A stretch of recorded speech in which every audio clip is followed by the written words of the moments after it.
Loli kini kabur dari rumah aman lalu temui pengacara Rasman Nasution. Inilah profil Rasman Nasution yang ditemui Loli saat kabur dari rumah aman. Rasman Nasution ternyata pengacara lulusan luar negeri. Loli dikabarkan melarikan diri dari rumah aman yang sebelumnya menjadi tempat tinggalnya di tengah kasus yang diajukan Nikita Mirzani terhadap Fadel Bajideh.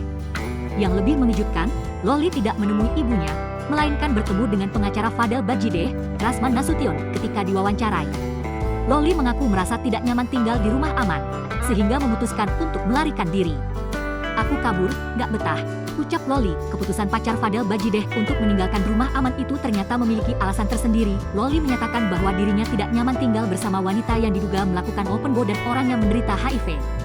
"Masa disatuin sama open bow, sama orang gila, sama orang HIV, siapa coba yang mau disatuin?" ujarnya. Seperti diketahui, kasus yang diajukan Nikita terhadap Fadel masih terus berjalan. Profil Rasman Nasution. Rasman Nasution adalah seorang pengacara yang kerap menangani berbagai kasus hukum di Jakarta. Rasman pernah berselisih dengan sesama pengacara, Hotman Paris, serta dengan dokter kecantikan Richard Lee dan selebriti Denise Charyesta. Ia lahir pada 8 September 1970 di Singkuang, Kecamatan Muara, Batang Gadis, Kabupaten Mandailing, Natal, Sumatera Utara. Rasman Nasution memeluk agama Islam. Ia menyelesaikan pendidikan S1 di jurusan Pendidikan Universitas Islam Sumatera Utara. Rasman menempuh pendidikan di Fakultas Tarbiyah dan lulus pada tahun 1995. Setelah itu, ia melanjutkan studi S2 di Universitas Sains Malaysia. Pernah berprofesi sebagai wartawan. Sebelum dikenal sebagai pengacara, Rasman sempat bekerja sebagai wartawan di harian Medan Post dan majalah detektif pada tahun 1992 hingga 1998.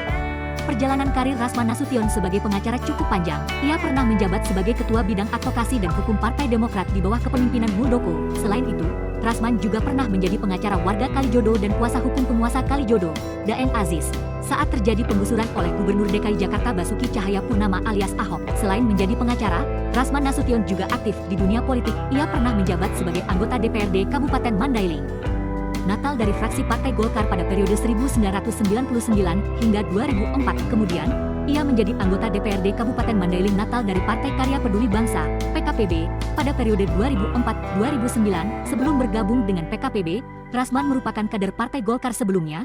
Rasman Nasution berseteru dengan Nikita Mirzani sampai dilaporkan polisi. Nikita Mirzani melaporkan pengacara Rasman Arif Nasution atas dugaan menyebarluaskan hasil ultrasonografi USG anaknya, LM, 17, pada Kamis, 3 Oktober 2024. Dugaan penyebarluasan tersebut terjadi saat Rasman bersama kliennya, Fadel Bajideh, mengadakan konferensi pers di kawasan Karet Kuningan, Setiabudi, Jakarta Selatan, Jumat, 20 September 2024. Laporan tersebut didaftarkan oleh Nikita di Polda Metro Jaya dengan nomor LPB 5969X2024 SPKT Polda Metro Jaya.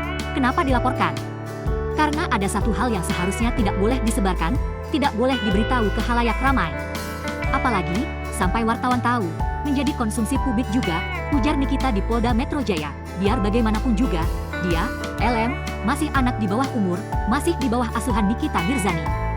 Jadi, apapun itu, mengenai LM harus berdasarkan izin dari orang tuanya. Lanjut Nikita. Nikita menegaskan bahwa Rasman sebagai pengacara seharusnya lebih bijak dalam memilih informasi yang disampaikan kepada wartawan. Kuasa hukum Nikita, Fahmi Bahmid, menjelaskan bahwa kehadiran kliennya di Polda Metro Jaya juga bertujuan untuk memberikan pemahaman hukum kepada masyarakat.